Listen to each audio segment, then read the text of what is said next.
Hello, everyone, and welcome to another episode of the True Blue Crime Podcast. My name is Dan, and as always, I will be your host for this episode. This is episode 47. This will be the Son of Sam Part 1. Over our next few episodes, we'll feature talk about the origins and behavior of serial killers. A great case study on this topic is a serial killer known as the Son of Sam. He's one of the most interesting, in a morbid way, I guess, subjects to look at because so much is known about his childhood, and in this episode we will dive into that childhood and his early adulthood and discuss and analyze some of his experiences and behaviors that would go on to make him one of America's most infamous killers. But before we get to the episode, let's get through the business. If you would like to get updates about what the podcast is up to, please like and follow the True Blue Crime Productions Facebook page. More information can be found at the show's website at truebluecrimeproductions.com. And if you'd like to email me directly, my email is truebluecrimeproductions@gmail.com. Finally, if you can, please support the show via Patreon. Any donation level helps, and it will help ensure I can keep making free episodes of the podcast and expand the podcast in the future. Any donations will receive a shout out in a future podcast and a thank you message from the host. And for no cost whatsoever, please rate and review the show on whatever platform you're listening to. Thanks so much, and without any further ado, let's dive into this episode of True Blue Crime. And before we get into the actual story here, again, this is going to be a breakdown.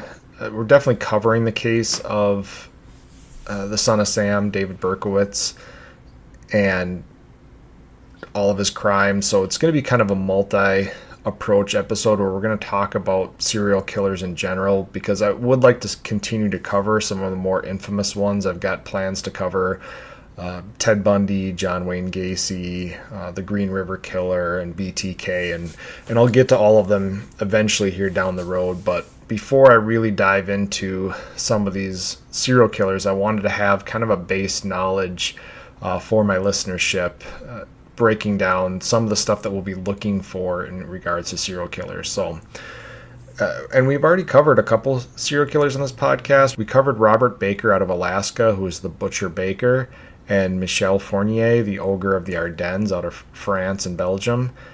And those are two of the more well-known cases out of North America and Europe that we've discussed so far. And as I mentioned, I got plans to talk about many more, and I wanted to talk about the Son of Sam, and I figured now would be a good time to break down what is a serial killer and some of the common attributes they share. The FBI defines a serial killer as an offender who commits two or more unlawful killings in separate events. Now, this is the most recent definition that was adopted in 2005, and it supersedes all the other definitions because the previous definitions were somewhat vague. And when I say that, depending on whether you went with the FBI definition or different criminal psychology organizations that were trying to define it, some of them had 3 or more killings was a requirement for a serial killer. Some even had requirements in regards to killings within specific categories, such as whether they were same gender, same race style killings. And so the FBI in 2005 said, we're just going to make this simple. It's got to be 2 or separate unlawful killings in separate events. There used to be the term we used was a cooling off period. So it couldn't be that you went to one house, shot somebody, walked next door, shot and killed somebody else, and now you're a serial killer. There had to be that time period between events. So now they just call them separate events, and again, it would have to be something where you've removed yourself completely from the first crime and then committed another one. So it removed all the vagueness and just kind of said, if you've killed 2 people in 2 separate events, you are a serial killer. And now, while this definition does make a lot of offenders by definition serial killers, the fascination with serial killers usually revolves around those who create a pattern of killing over an extended period of time. And they often have a similar victim type and predate on that type in a similar manner. So while the FBI might define many people as serial killers, most of the time it's going to be those basically by volume and time span the number of people that are killed, or in certain cases, it doesn't even have to be the number of people killed, but it's how they're killed. And then often cases we'll see it here. We'll see if we cover the Zodiac. If I do an Unsolved podcast, it'll be, there's communication sometimes with law enforcement or the media. And so while, as I mentioned, there are a lot of serial killers by definition, the reason we know more about these well-known serial killers is they tend to be the subject of the most post-arrest investigation, research, and theoretical documentation. And it's for that reason that when we look at serial killers in general, we look for certain shared traits that have been discovered by looking at the lives of these monsters. And I say that because you might find, we just talked about Louise Rice, the killer grandma, and by definition, she is a serial killer. She killed 2 people in 2 separate events. So by the FBI's definition, she's a serial killer. However, yes, we looked at her past and there were some mental health issues within her family, but she's probably not going to have a similar background to somebody like Jeffrey Dahmer, or in this case, David Berkowitz, because her crimes, even though they were serial killer by definition, were more out of desperation in regards to her gambling habits and the demons that came along with that. She wasn't killing for pleasure, or she wasn't going out to seek out people to kill for pleasure.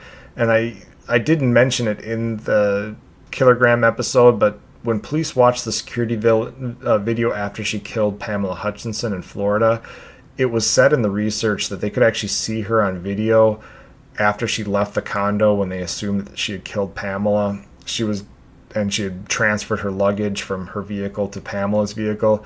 There's a period in which she looked like she had a total breakdown in the parking lot.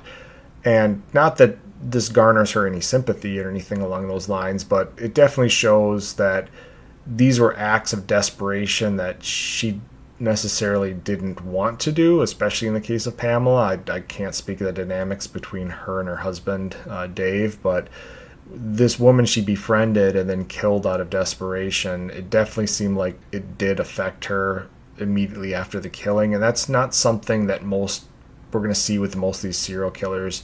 Most of their frustration or emotion is going to come out when they fail to kill somebody. So again, we could look at every serial killer that fits the definition of the FBI, but what we tend to focus on are these serial killers that kill for pleasure of some sort, whether it be the pleasure of power, pleasure of sex, whatever it might be, and they kill multiple people, 5, 6 plus, over the course of a long period of time, and tend to focus on the same victim type in each of their cases. And when we look at the childhood / upbringing / young adulthood, that's where we'll likely see more similarities between those individuals than if we look at the childhood upbringing, young adult of somebody like Louise Rice. Now, in order to look at the background of serial killers of this caliber, we must look at both life events and displayed behaviors. And there's a big difference between the two. The life events are everything that happened to them, and the displayed behaviors are everything that they did that we know about or can prove that they did. So for example, the McDonald Triangle looks at common aberrant behaviors displayed by serial killers in their youth or throughout their life. The 3 parts of the triangle are bedwetting, fire starting, and cruelty to animals. When looking for these behaviors, we are not concerned with why they are occurring, just simply if they are occurring and at what level and frequency. However, for life events or behaviors, we look at specific and significant occurrences that have the propensity to change someone. And these include any form of trauma, so that may be physical, mental, emotional, and or sexual, and the length, severity, and frequency of the trauma. And this can either be experienced trauma or witnessed trauma, and it's also going to include life-changing injuries, especially things like major head injuries that are also measured in strength and frequency. So again, when we break this down, we're not only looking for those behaviors that are likely a result of the trauma, we're actually looking for the source of the trauma, but it's two separate things. So when we recognize a traumatic event, we can log it that way. When we see behavior that they're performing, we can log that as well. And the final factor we will often look at in these cases is where we cover a serial killer and we have the background information about them is the environment they grew up in. And this is, did they suffer from hunger due to poverty? Were they exposed to drugs or alcohol at a young age? Or did they go to a prestigious school? And it's very important to note that just because someone shows behavior consistent with serial killers and had a traumatic childhood or had brain injuries, it does not predetermine them to be a serial killer. There's plenty of people with difficult childhoods who become healthy adults, but when we look at the majority of high-profile serial killers, we see patterns of shared characteristics, and it's worth mentioning them when we analyze their childhoods. Now, the offender in this episode we talked about is the son of Sam, David Berkowitz, and we're going to discuss his upbringing, his crimes, and how they affected New York City in the late 70s, as well as his capture and all we've learned about him in the past 40 years. Now, this episode is just going to focus on his upbringing and the very beginning of his major crimes. We'll discuss the actual crimes themselves, the murders, in the next episode. And David Berkowitz was born Richard David Falco on June 1st, 1953 in Brooklyn, New York. His birth mother, Elizabeth Broder, gave him up for adoption within a week of his birth. His biological father, Joseph Kleinman, was married to another woman and had been having a multi-year affair with Elizabeth Broder. It's likely that the married Kleinman made Broder give up her son in an effort to keep their affair secret, and possibly with the promises to continue their relationship if she agreed to the plan. And Broder had been married before to a man named Tony Falco, but their marriage had ended over a decade before David was born. Still, she named her son Richard David Falco before giving him up for adoption. And so we'll focus on this just for a little bit. This is the information that I got. There are a couple, depending on where you look, small differences in the source material on this, but it's pretty well accepted that this is the story between his birth mother and his birth father. It's implied a lot of places that his birth father, who was married, made his birth mother give him up for adoption, and she complied. She was Elizabeth was a poor, I believe, waitress, and so she didn't have a lot of money, probably not able to provide a living for this child, especially when you consider the costs associated with raising a child and eventually the daycare and everything along those lines. So she ends up giving up for adoption, which is going to be a major contributing factor in this story. But it wasn't long before the infant was adopted by a middle-aged couple with no children of their own. And the couple, named Pearl and Nathan Berkowitz, lived in the Bronx and decided to rename the child Richard David Falco with the name David Richard Berkowitz. So they just changed the order of the middle and the first name and then gave the child their own family last name. And the Berkowitzes owned a hardware store and were considered a middle-class family. And while some sites would say David had a normal childhood, according to a study done by students at Radford University, there are some childhood life events worth mentioning. So I found this great study by these students at Radford University that broke it down in like an Excel spreadsheet version of everything that was going on in David's childhood. And this is by far the most information I've had about any serial killer, and it's why I decided to pair or look at serial killers and their upbringing with David Berkowitz's story, just because there is so much information out there about him and about his childhood, and we're going to see as we go through the next several minutes here of breaking down his childhood, all of these events I talked about, and we'll take breaks every once in a while just to kind of highlight some of the points that we talked about before this as kind of those markers, as quote-unquote danger signs of what's to come. So the first time that they really have something documented is in 1958. David's 5 years old, and he was slapped in the face by his mother, Pearl, for coming home with sand in his hair. And it was said this is a result of some of the girls David was playing with at the playground were bullying him. And it said he returned to the park and hit one of the girls with a toy gun. And so we're looking at cause and effect in several different ways here. He's being bullied by girls, goes home, is physically abused by a woman, his mother, and then he returns that physical abuse onto the girls that were bullying him in the first place. And this is all at 5 years old. So he's developing these mental behavioral patterns of physical violence, and it's associating it with women, at least in this instance.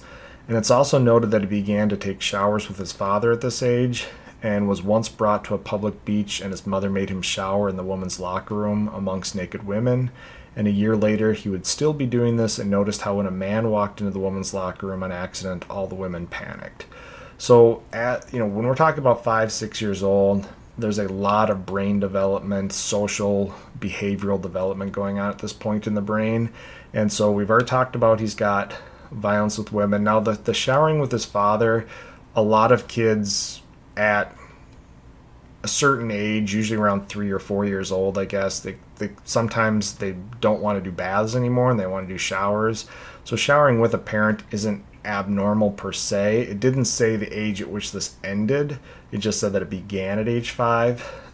And I think that was more of just a notation of something, not necessarily truly a danger sign. But he's, in addition to showering with his father, he's now going to be showering in the woman's locker room, which again does happen with usually toddler age or very young boys will sometimes go. Now, most places nowadays have the family locker rooms with privacy showers for families or family bathrooms for this exact reason. If a woman is with a younger male, 5 years old, they're not exposed to naked members of the opposite sex. But it was important at the last part to talk about how he would notice that when this man walked into the woman's locker room, there was an immediate reaction by the women. So I don't know if that was noted because this is something in his brain saying he doesn't belong here, because somebody like him, a biological male, walking into the locker room is causing alarm, or whether it was an issue, as I think the students mentioned, that it's maybe a power issue, or he sees that one man walking into this locker room filled with women can cause such a panic. Now, at age 7, he starts playing baseball. He scores a 118 on his IQ test, so he's considered above average intelligence. He's definitely not the Unabomber level intelligent, Einstein level intelligence, but he's obviously extremely intelligent. But at the same time, he's hit by a car and suffered head injuries. Now, he's going to recover from these head injuries, and it said then he ran into a wall and suffered more head injuries. And I don't know if that was correlated to the baseball, like he was playing a game and wasn't looking and ran into a wall, or whether he did this on purpose. But basically at age 7, he sustains 2 major head injuries. And at this age, he's also told by his adoptive parents that he is adopted, although he will be told a story that his birth mother died, and during childbirth, and I don't know what they told him about his birth father. Maybe just that he wasn't in the picture or something along those lines, or maybe he had died as well. But basically, at age 7, David now knows that these are not his biological parents, they're his adoptive parents. And this, again, adoptions happen all the time. Adopted kids find out they're adopted all the time. That alone does not make them serial killers, does not make them violent, dangerous people. It just, again, we're compiling all the stuff that's going on in David's young life to kind of paint a picture as to his mental, physical, emotional well-being. Now, at age 8, it said he's hit again in the head, this time by a pipe, and he suffers a large gash on his forehead. And he also watches a girl die after being hit by a car. And so this would be, in the early 60s. And we're going to see this kind of come up again and again. And now, granted, he's living in New York at the time, in Bronx. So I'm guessing just that many people and vehicles and everything, he's going to see some stuff more so than a kid who grows up in a small town. But this is going to be a recurring issue here. Now, despite his intelligence, he starts to lose interest in school around the elementary school age area. And in fourth grade, it says he was absent for 28 days and was bullied by classmates for being overweight. And the absent for 28 days thing makes me believe that he was avoiding school, and it also makes me believe that his parents are probably enabling this. It was something where he was either faking illness, and parents know when your child's sick and when they're not sick, and every once in a while there's nothing wrong with providing an elementary school age kid or middle or high school age kid a mental day off. Just there's a lot of stress socially and educationally from the schools, but 28 days in a year, either there was some major sickness going on that they didn't discuss, or he's avoiding school at this point. And to be able to avoid school for 28 days, you have to have your parents' permission in elementary school. And so it's likely that his parents were kind of enabling him to avoid these social issues. And at age 10, he's much bigger than the other kids and continues to get bullied for his weight. He again sees another fatal car accident, so he sees one at 8, and he's going to see one at 10. This time it's a girl and her mother that die after being hit by a car. So now he's watched 3 females die after getting hit by vehicles.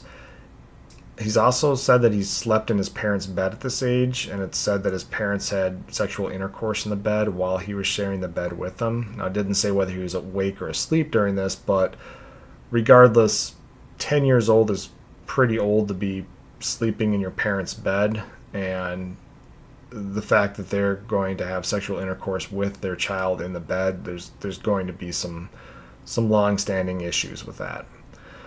Now, he's upset with his parents at age 11 because he's claiming monsters were out to get him and he needed to sleep with a light on in his room.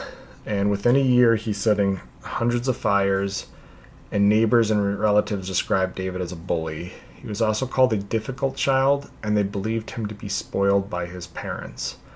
His adoptive parents did seek help from a psychotherapist, but the extent of any mental health intervention is unknown.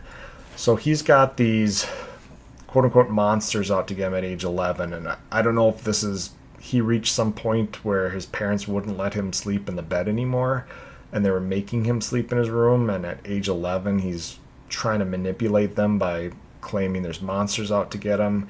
I don't know if this is the beginning of some mental health issues for him related to this, and it's saying at this point that he's a difficult child. I think between the issues with the bullying, but he's claiming to be bullied, but other people are saying he's the bully, and that we often see too is kids who pick on other kids will claim that they're being picked on. And it's not to say that there aren't kids out there that get bullied. Absolutely they do, and especially for things like their weight.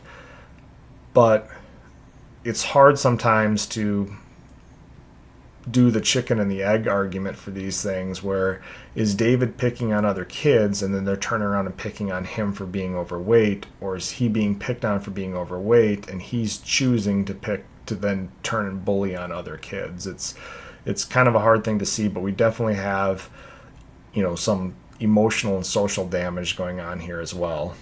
And we're starting to see, by age 13, we're going to start to see some real negative behavior. We've already seen the fire starting, mentioning he set hundreds of fires. We don't know about bedwetting, but being that he's sleeping in his parents' bed at 10 years old, I have to imagine that there's some level of issue going on with his sleeping at night. I'm going to assume that he's wetting the bed, although there wasn't anything in there that said anywhere that he was. But at age 13, he kills his mother's pet parakeet named Pudgy, and he did this by putting cleaning fluid in its drinking container, and the death is going to take 3 weeks. And it's later surmised that he does this because he was jealous of the attention and love that his mother gave to the bird, and he wanted all of her love and attention to himself. And he spends a lot of his free time killing insects by the thousands by burning them and then using rubber cement on them. And it's said at age 13 he witnesses a boy fall from a bus and die. So in the course of 5 years, he's witnessed 4 people dying, which is witness trauma for sure. He's experienced these head injuries. He's experienced bullying. He's fire starting, and he's torturing animals, and he's using death to separate animals, and something that he's feels jealous towards. And it's said at age 13, he's being raised. The Berkowitzes are Jewish. And so it's said at age 13, he celebrates his bar mitzvah at a local temple, and despite this being a celebration, he has no friends attend. And I'm not Jewish, but from everything that I understand, and this is based mainly on movies and TV, so as much as I say you shouldn't base things on movies and TVs, I guess is where I get my information from. This bar mitzvah is supposed to be a very big event. It's supposed to include a lot of friends and family. It's supposed to be, again, a lot of people coming together to celebrate this boy turning into this man. And he has no friends attend, which is telling you where his social structure is. He's a loner. Has issues making friends. He's taking things out on small animals. He's starting fires. It's just everything, as we mentioned before, his childhood is pointing towards there's going to be trouble down the road.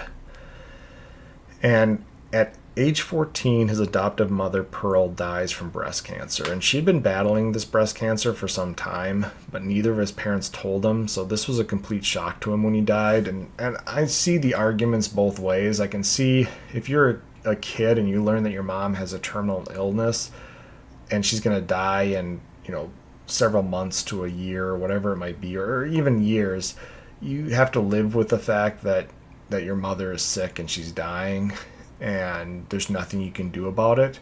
And that would be difficult, but there's also the difficulty of living your life as if your mother's going to be there for the majority of the rest of your life, and then one day finding out she's passed away from this disease she's had for a while. So it's going to be a shock, but he's going to again witness another woman die, and this time someone close to him. And by 15, he was failing most of his classes in high school, and his teachers would say that he was intelligent, so he could do the work, he just was choosing not to do the work. So it wasn't so much that he couldn't learn, it's that he didn't want to do the stuff that required him to get the passing grades. And he does start to ask out girls on dates, and apparently he was able to hang out with some girls, but he couldn't get himself a steady girlfriend. And he would fail most of his classes as a sophomore in high school, and he skips 36 days of school. And the weird thing is here, he says he starts a volunteer fire department with his friends. Now, I know I have at least one firefighter that listens to this. I was friends with several of them when I was a police officer. I guess I still am friends with them. So they might not be too happy with what I say here, but if you look through, and eventually we probably will do some cases where there are volunteer firefighters or firefighters that are arsonists, and whether it's some type of a hero complex in some of these disturbed individuals. Most firefighters are awesome people, great people. I'm not saying by any means that all of them have issues, but there are some of them that do have some issues and have been found to be arsonists, starting fires so that they can then put out the fire and be the hero. So I don't know if that was what was going on here with his fascination with fire, and then he gets to be the one that puts them out, and then he becomes this hero. I don't know. It just was really strange that at 15 he starts some civilian volunteer fire department and it said with friends, which I was under the assumption that he didn't have any friends, but again, I'm just going off what I read in the source material. And at age 17, his father and him moved to a co-op housing project in the Bronx called Co-op City. Here he would engage in what's described as petty vandalism, continuing with his arsons, and continues to torture small animals. His father would remarry when he's 17, and David wasn't happy with his stepmom, and she had a 25-year-old daughter, and it sounds like he did not get along with his stepsister at all. And so this is furthering kind of his bad relationships with women, I guess. And in 1971, he's going to graduate from high school and he enlists in the U.S. Army. He passes his psychological and physical tests and chooses to join the infantry. Now, before I joined the military, and even after, a lot of my friends didn't understand. So everybody thinks that when you think of the Army, that everybody's a quote unquote soldier, which they are, but they picture everybody being a combat fighter. And in reality, a very small percentage of the Army is made up of the infantry, and these are your foot soldiers. These are your guys and gals now that will jump out of airplanes, that's airborne infantry, or rappel out of helicopters, air assault infantry, or ride in vehicles, your mechanized infantry, or just your grunt infantry will be your main combat force that is just fighting men and women. And the rest of the U.S. Army, as I used to joke when I was in the infantry, is there to support the infantry. So all your artillery that is softening ground targets for your infantry invasion, all of your cooks, your transportation of supplies, all that kind of stuff is built around supporting your infantry. These are, again, the guys and gals that are going to be boots on the ground that take over an enemy position and hold it so that you can, quote unquote, win the war. So infantry, while it's the most basic of all of the forces, it is your main fighting force, and it's not everybody that joins the Army is in the infantry. Or it's a greater percentage when you're in, say, in the Marines. The Marine infantry is a much greater percentage of their force, but in the Army, the infantry is a small percentage of the overall force. And he's going to choose to go in the infantry. And it's something I did too. I had the option of doing several different jobs in the U.S. Army, and I loved the outdoors and I wanted a challenge, and I told my recruiter I wanted to do infantry, and he tried to talk me out of it, and he told me I had so many other options I could go with. And there was a few times that I guess maybe I wish I had done something differently, but for the vast majority I was very happy with my choice, and I got to see the world and make some great friends and have some crazy experiences when I was a young adult, so I don't regret it at all. But anyway, David is in the infantry, and his first duty station is Korea. And it's said everywhere that he excels as a soldier, other than getting in trouble for stealing food from the mess hall, which I also found ironic because in basic training, you could get in trouble for taking food or having food you weren't supposed to have. But once I got to my duty stations, food was kind of not deemed as, I guess, as important. Now, this might be he was stealing actual food stores from like when he was on kitchen patrol or something along those lines, bringing back cans of peaches or whatever it might be to his room. And I guess I could see getting in trouble for something like that. But he obviously doesn't get enough trouble. He actually progresses through the ranks pretty quick to what's called the rank of Specialist E4. So in the military, most people come in at E1 in the enlisted ranks, and that's just your private. They'll work through E2, E3 is your PFC, your private first class, and then E4 branches off two ways. You have your Specialist E4, and that's usually somebody who has shown some level of intelligence and can do a certain task well. And then you have your Corporal E4, which is your very first form of non-commissioned officer. So it's your first leader. So some guys will get recognized as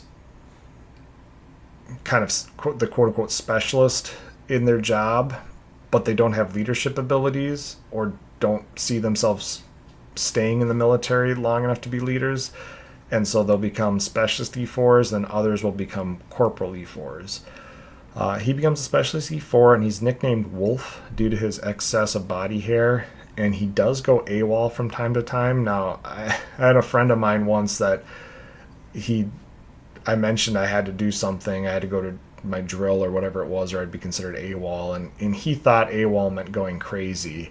And because he waved his hands in the air like a crazy person when he said AWOL. And I said, what do you think AWOL means? And he says, being crazy. And I said, no, AWOL is absent without leave, AWOL. So that's when you don't have permission to leave a base or do something and you do it anyway. It's also going to be in Korea that he has what's often thought of as his first and only sexual intercourse encounter. And this is going to be with a Korean prostitute, and he's going to contract a venereal disease from her. And when I say that, there's later on it's going to talk about him having some sexual purity ideas, and there's a couple different sources that said that this was his only sexual intercourse, and that he contracted this venereal disease as a result of it, and it's going to somewhat shape his mentality, and we'll talk about that more later. During his time in Korea, David also experimented with a lot of psychedelic drugs. He tried mescaline and mainly LSD, which afterwards friends would note a major shift in his personality. The formerly precise and clear-headed David was now known to ramble incoherently and embraced more radical ideations. He signed one of his letters to a friend by crossing out his name and replacing it with the moniker Master of Reality. And at age 19, he's transferred out of Korea to Fort Knox, Kentucky. And most people think of Fort Knox as the place where America stores all of its gold, which is supposedly true, and I'm not going to go into any conspiracy theories. This is not that type of podcast about whether or not there is or is not gold at Fort Knox, but basically the reason why America's gold is supposedly at Fort Knox is because it's built around the vault that supposedly holds the gold is built around this military, or built on this military base. The military base is built around it, and it's actually home of one of the major armor divisions, the tank divisions of the U.S. Army. So basically, if you want to protect something and make sure that somebody doesn't break into it and steal your gold, what better place to put it is than a military installation with thousands of soldiers and thousands of tanks and weapons and that kind of stuff. And it's while he's at Fort Knox, Kentucky, he's going to start attending a Baptist church and praying because he feels empty inside. And by age 20, he's considered an outstanding and dependable soldier. He decides to become baptized as Christian, which abandons his Jewish faith upbringing. And his conversion to baptism was said to be the catalyst for his extreme views of sexual purism. And that's, again, something we mentioned before, and we're going to discuss it more in the next episode.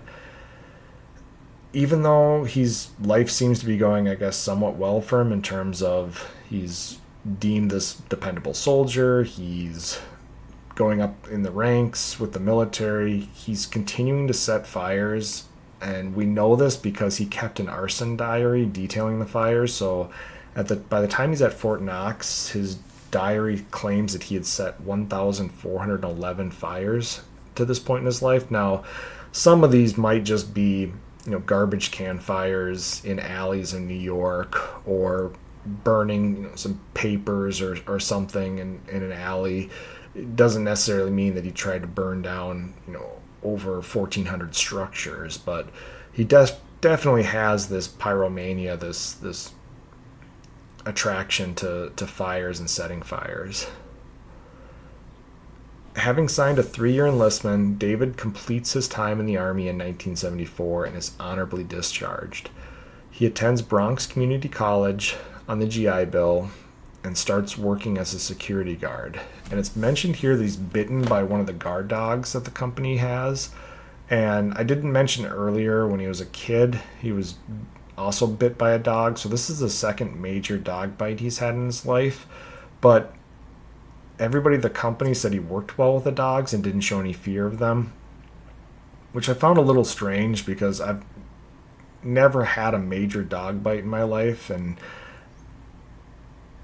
I think if I did have one as a child and then one as an adult, I'd have at least some level of fear, especially from the type of dogs that actually bit me, but regardless, apparently he's not afraid of dogs and works well with them despite these dog bites. And at age 21, he leaves the security guard field to gain employment as a taxi driver. And this is during the time period he's going to discover his birth name of Richard Falco. And this allows him to start the search for his birth mother. But remember, this is going to be an utter shock to him because he's been told since he was a young child that his biological mother died in childbirth.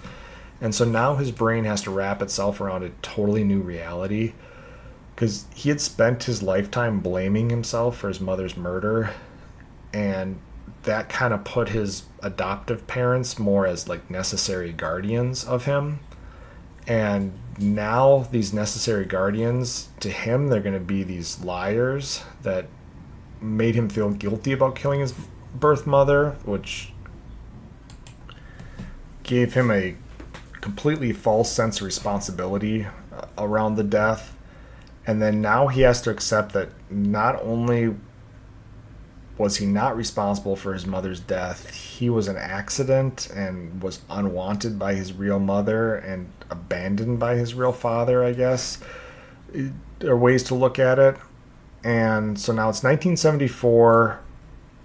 As that year closes out, he continues to set fire and moves into an apartment in the Bronx, just blocks from Bronx Park. It's said in the beginning in 1975, David shoots a German Shepherd, which was an escalation of his torturing of animals and a step towards attacking humans. And we mentioned that he tortured small animals, insects, that kind of stuff. And we mentioned that he got bit by a dog twice, but he also apparently wasn't supposedly afraid of them and worked well with them. So shooting this German Shepherd doesn't make sense unless it's an escalation of that torturing of animals and, like I said, a step towards attacking humans. And in May of 1975, he's able to identify his birth mother, Elizabeth Broder. It also calls her Elizabeth Falco, so I don't know if she kept her maiden name or she kept her married name. She's described as both in sources, but David sends her a Mother's Day card, and this begins an emotional relationship between the two of them. It's later stated that David became extremely troubled by finding out the reason he was adopted, and he would struggle with the combination of the abandonment by his mother and the abject rejection from his biological father at birth. And one of the foremost serial killer experts in the world, a guy named Elliot Layton, described this time in David's life as a primary crisis. Now, I couldn't find the actual definition of primary crisis or how Elliot Layton used it. He used it in, I believe, his famous book, Hunting Humans, which is his research and take on serial killers. But I can only imagine it basically... To say David Berkowitz is fragile at this point, I think, is an understatement. He's obviously had behaviors and traumatic experiences in his entire life that have pointed towards him potentially becoming this violent and dangerous person, but he now goes through basically some type of a psychological crisis in which whatever maybe strands of sanity were holding him together and not having him attack people, this idea that his biological mother didn't want him and his biological father made his biological mother give him up, I guess, whichever way you want to look at that, makes him an already lonely guy that has to go through this psychological emotional crisis. And in June of that year, he turns 22 years old and continues to set fires. He leaves the taxi business to return to security work, gaining employment as a security guard at JFK Airport. And he once again is working with dogs and would later claim the guard dogs would talk to him when he was alone with them. And so a lot of his childhood and early adulthood is going to revolve around these dogs. And he's either working well with them, or he's torturing them, or he's supposedly hearing voices from them. And He only works at the airport a few months before he quits and starts working for as an air duct technician for an air conditioning company.